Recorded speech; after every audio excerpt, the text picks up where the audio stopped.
과거 성남시에서 진행된 대장동 개발 사업 특혜 의혹과 관련해서 이제 정치권 공방이 계속되고 있는데 격화하고 있는데 관련 영상으로 한번 보도록 하겠습니다.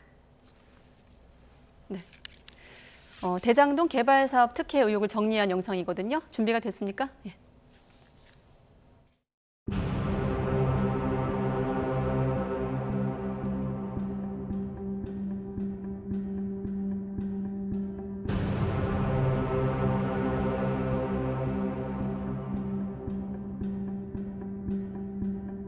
그래가지고 7개가 6천억 가까이 가져가는 이런 구조는 최근 민주화 이후에는 처음 보는 수익 구조가 아닌가 생각을 합니다.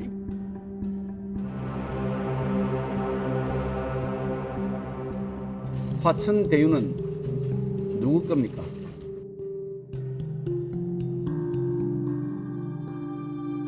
능력을 보고 가자 이렇게 판단하고 대통령을 만들었던 것으로 아는데 예. 어떻게 됐습니까?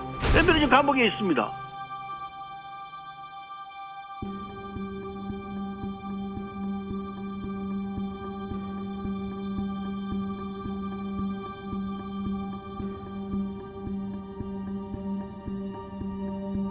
곽상도 의원께 묻습니다. 아들의 취업에는 아빠 찬스가 없습니까?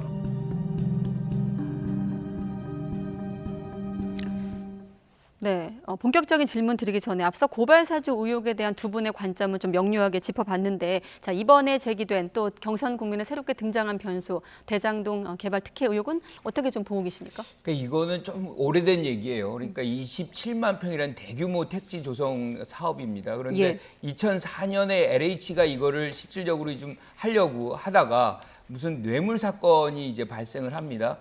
그래서 실질적으로 이게 이제 방치가 되는 이런 상황 속에서 이제 뭐 국회에서도 LH가 여기서 손을 떼라 뭐 이런 것들이 있다 보니까 포기를 하게 됩니다. 그리고 그런 상황 속에서 2014년에 이재명 이제 당시 성남시장이 연임이 되면서 네. 이 부분에 대해서 이제 사업을 해야 되겠다 뭐 이렇게 간 거죠. 그래서 그 당시는 이제 거의 민간 사업으로 전환이 된 거를 가져와서 우리에게 5,500억 내놓고 사업을 해라. 그래서 반 공영 반 이제 민간 사업으로 전환을 시킨 그런 부분입니다. 그래서 그런 과정 속에서 세 개의 컨소시엄이 경쟁이 되고 거기서 하나은행 컨소시엄이 결정적으로 이제 선택이 돼가지고 이 사업을 시행한 이 장면인 것이죠. 네.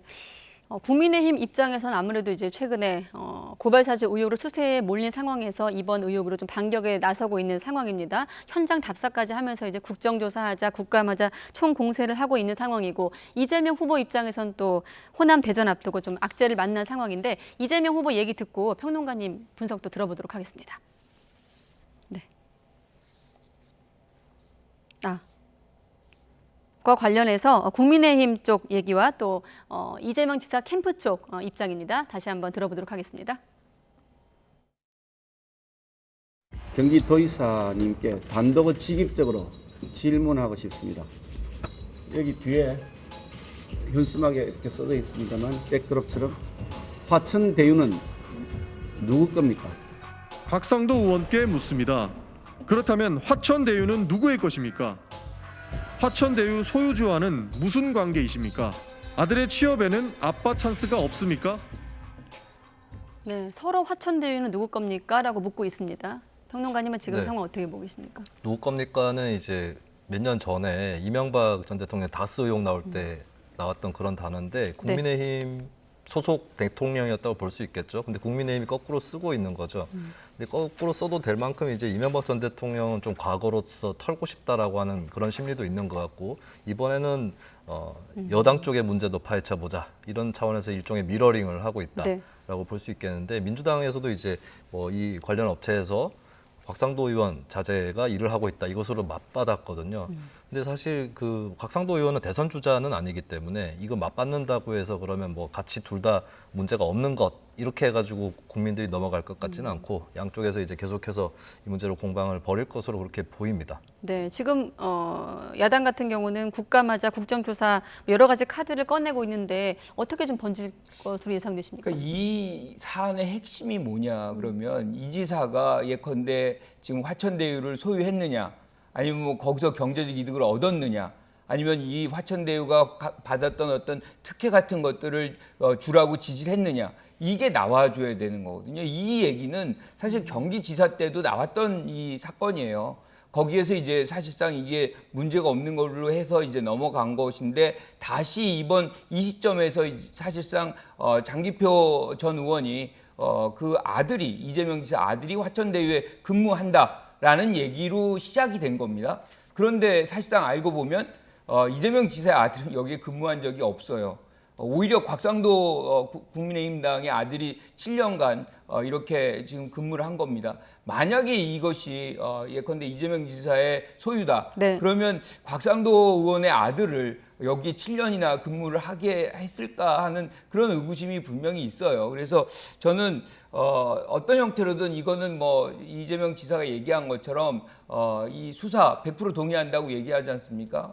국민의 의구심이 있다면 반드시 이걸 다 소명하고 해명하는 과정이 있어야 되겠지만 이것이 단지 이것이 추석 바로 직전이고 뭔가 이재명 지사의 어떤 흐름을 이 장면 속에서 밥상머리에서 다른 어떤 흐름으로 잡아가고자 하는 그런 정치 공세라면 저는 그 부분은 좀 적절치 않다라는 생각이 좀 들어요. 네. 확실하게 이재명 지사, 왜냐하면 지금 뭐 어떻게 보면 지지율 1위의 어떤 대선 후보입니다. 이렇게 흠집을 내려면 최소한의 어떤 증거, 그러니까 예컨대 여기 연루성을 얘기를 해줘야 되는데 그런 거는 전혀 없이 거기서 어떤 뭐 회사가 상당한 이익을 봤다. 그것만으로 지금 얘기를 하는 것은 조금 부족한 부분이 있겠다 이렇게 생각합니다. 네, 이재명 지사 같은 경우는 이제 이번 사업이 공공개발의 모범 사례다. 그러면서 이제 말씀하신 대로 수사를 통해서 오히려 더 샅샅이 좀 수사를 해달라 자신감으로 좀 보이기도 하고요. 이 지사 측의 어떤 대응은 어떻게 보고 계십니까? 이게 공공개발에 대해서 이제 이 지사가 스스로 좀 옹호하는 얘기를 했는데 네.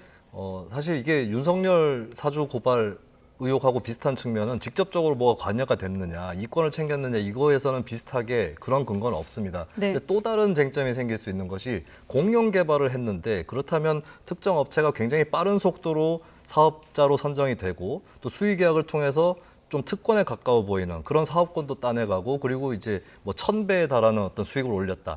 이 부분에 대해서 좀 정책적으로 잘못한 것이 아니냐. 공영 개발에 보람이 없었던 것이 아니냐. 그렇게 많은 수익을 올릴 것 같으면 다시 배당을 할 수 있도록 또 의결권 행사라든가 이런 것들 절차를 잘 갖췄어야 되는 거 아니냐라는 측면에서 공영 개발은 맞는데 공영 개발답지 못했던 것이고 그것을 방치한 책임이 있지 않느냐. 이게 제기될 수 있고 네. 그리고 이 지사가 이제 기본소득이나 이런 논의를 할 때에 불로소득 환수 얘기를 많이 했거든요. 그럼 이런 경우에 불로소득은 왜 방치했느냐. 이런 부분들은 좀 정책적으로 아픈 부분으로 남을 수 있다. 이걸 좀 지적을 하고 싶습니다. 네, 이 부분은 지금 언론에서도 주목을 하고 있기 때문에 또 추후에 추가 취재 내용, 보도 내용을 보고 또 두 분과 분석을 이어가도록 하고 민주당 경선 내용 잠시만 조금 더 짚어보고 마무리를 짓도록 하겠습니다. 이낙연 캠프 입장에서는 지금 이 문제를 좀 사실은 네거티브에 좀 자제하는 분위기였는데 이 문제를 좀 공세를 하고 있고 여기에 지금 든든한 지원군도 생긴 건가요? 지금 친문의 핵심 의원들이 지지 선언을 했거든요. 이낙연 후보 캠프의 분위기는 어떻게 보고 계십니까? 저는 마지막 노력을 지금 하고 있는 것이다. 그런데 사실은 뭐 MB가 지금 감옥에 있는 것 아니냐 뭐 그거 얘기를 하고 했는데 네. 저는 그 부분은 좀 적절치 않다고 생각을 해요.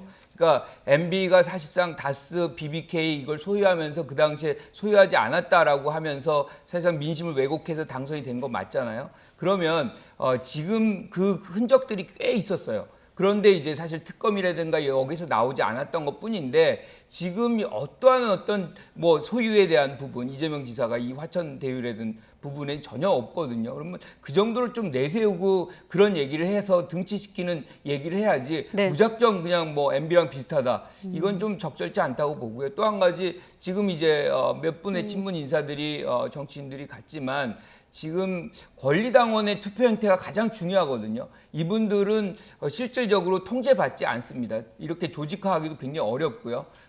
그런 측면에서 본다면 그분들이 갔다 그래서 갑자기 50% 넘게 과반의 지지를 보냈던 권리당원들이 이분들의 어떤 선택에 따라서 손해를 한다. 그럴 가능성은 좀 낮다 이렇게 봅니다. 네, 뭐 지원군도 얻었지만 추미애 후보 같은 경우는 또 이낙연 전 대표를 향해서 연일 거세게 공세를 또 하고 있거든요. 네. 네, 뭐 경선을 마무리하기 전까지 여러 가지 절제된 모습을 상호 후보들 간에 보여주는 것이 좋을 것 같고, 그리고 이제 이재명 후보 입장에서도 이제 솔직히 이낙연 후보의 최근 공세 중에 어떤 내용들을 보면 네. 대통령이 되어서는 안 될 사람이라는 뜻을 담아서 이재명 후보를 공격하는 경우가 있거든요. 여기에 대해서는 이제 뭐 당 내에서 어떤 거기에 맞는 뭐 심판이 될 수도 있고 아니면 거기에 호응하는 당원이 있을 수도 있는데 여기에 상대를 하는 1위 주자로서 이재명 후보의 자세도 대단히 중요할 것 같습니다. 그런 어떤 구체적인 공격에 대해서는 잘 쳐내면서도 전반적으로는 다시 화합을 이끌어내는 이 자세를 취할 수 있을 것이냐, 이것도 좀 관전 포인트로 저는 지목을 해보겠습니다. 네, 알겠습니다. 대선 후보 경선 토론회만큼이나 흥미진진한, 아니 어떤 점에서는 조금 더 긴장도가 높은 대담이었습니다. 네, 김관옥 계명대 교수, 또 김수민 시사평론가 두 분과 함께했습니다. 고맙습니다. 네.